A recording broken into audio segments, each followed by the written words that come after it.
ꯁꯤꯗꯕ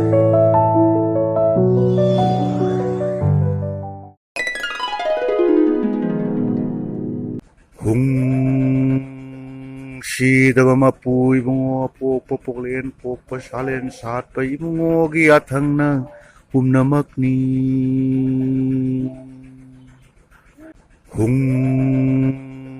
ꯁꯤꯗꯕ ꯃꯄꯨ ꯏꯕꯨꯡꯉꯣ ꯄꯣꯛꯄ ꯄꯣꯛꯂꯦꯟ ꯄꯣꯛꯄ ꯁꯥꯂꯦꯟ ꯁꯥꯠꯄ ꯏꯕꯨꯡꯉꯣꯒꯤ ꯌꯥꯊꯪꯅ ꯄꯨꯝꯅꯃꯛꯅꯤ ओजा वाकम बिजवनीना लाइनहान नावला फुलोगी मको लिसिंग नुमिका मई लेना अमसुन मिटे अखोय पुनमक इपाई पोकोंदा हंजिन नबगी वाखलन पी बसिला अंखेलेतना थागचरी मठंगा अफोंग मिफोंगी मतम खरा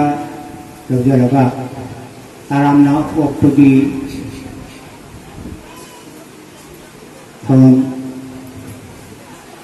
समझे मफम लेंगरपा 15 अगस्त स्वाधीनता दिवस निमित ओइबनिना दुई नोंग राजबाड़ी जिला परिषद की निबुलमा ओइबा खेतीमन जीवन खेतीमन जीवन अखंड मिथुलेन खेतीमन जीवन दुई नोंग राजबाड़ी जिला परिषद बजाई जिला फंबईदा नसी नमिता मक्का मिथिले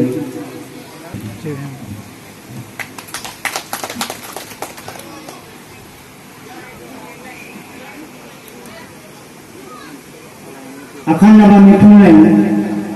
खेतीमन जीवन नूर ओबिरिबा दुई नोंग राजबाड़ी जिला परिषद बजाई जिला अचंबा लेंजांथी अमना football तंगना तमक मिसिंजे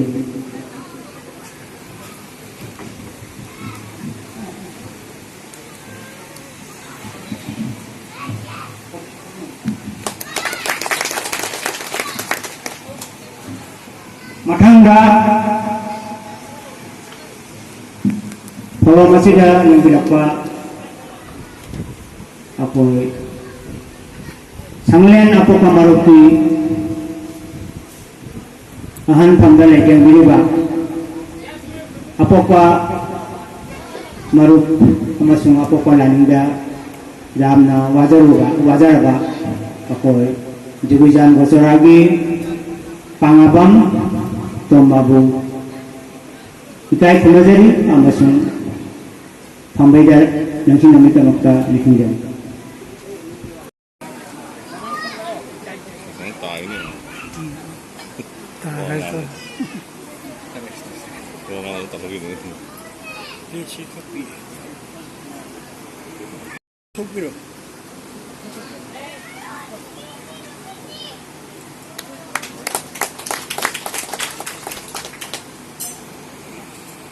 Apong magipang ang gagani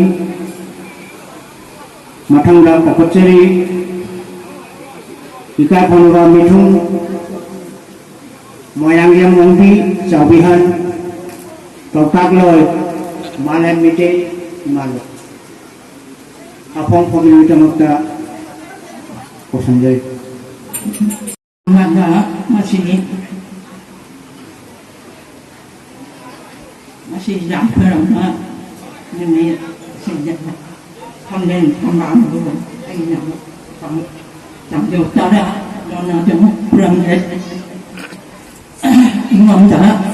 wang nak pada suka problem lain aduk go wan nak koi tu wahai kaya dek jangan dek masih dek ayai tanggal lebih yang bah ada go ini cái không nào đó jadi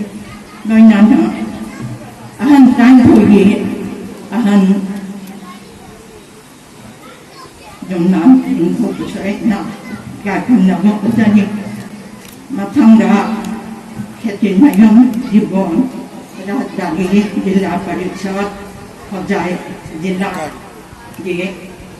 Ojano China Gakanama Uzani Vainana Wakan Dijaman Wata Ojato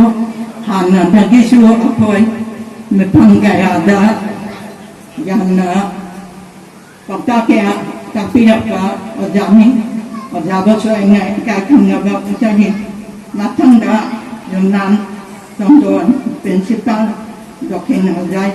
Second Degree Ojabo so ay Gakanama Uzani Namong Isor Kiamen Dokin Jugijan Hobay Committee Amandi Manipuri Council Tabakayada Mandin Satuna Among Tawa or Biamba Ojabo so ay Hana Gakanama Uzani Matanda ngasi hindi ka masakya lagi lengan ka amadi lahi matit nyama jela ka ahancing donya na itilena apo kami ada bekanga ka aduga asum desa kana ka itenya na ya moksu ngasi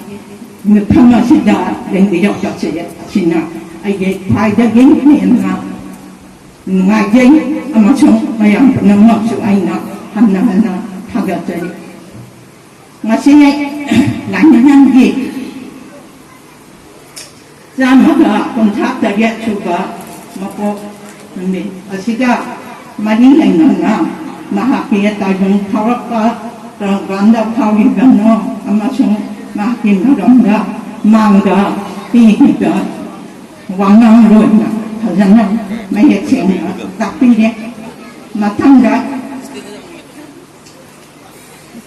lanyan dia napit mayang dia kono amu hai wada moga nandia maram dia lai dia lai baum makuning na lai wa saya lai son ya mak no thambigan ba dhan no ni poknang kaya sibo Kacu kanda ba masa manai na matamamda asumna apoigi kunda apopagi thauram sahigi thauram pangthoi anai bise ai khangge meeting budi dum tauni hana khangi ade basi ngasi di Dai Pamdana, Choki the Pamdana, Mayam, Vai Watai Kadana, Nauria Pulogi Maramda, Kande, Harmagi Maramda Kande, but is associate saying them, Asuna Matamunda Oidamdi, Tongasidi, Yamati, Oidi. Matamunda, Habiti, Ehagna. Asum malim di kunsiwari oiba madugumba mihoi kharegi hum lari padaba sida mayam je phangmi ramani dharma gi maramda Vivekananda na Chicago da hai thiba maya da mai thokpa adugumba mihoi Raja Ram Mohan Rai na dharma ki maramda West Bengal da Taukiba Rohol Amati Mahaka dharma ki maramda di nakte Itali da Dante aga Madugumba writer ama Mapui sing mapui ki lai hasi se payo Amati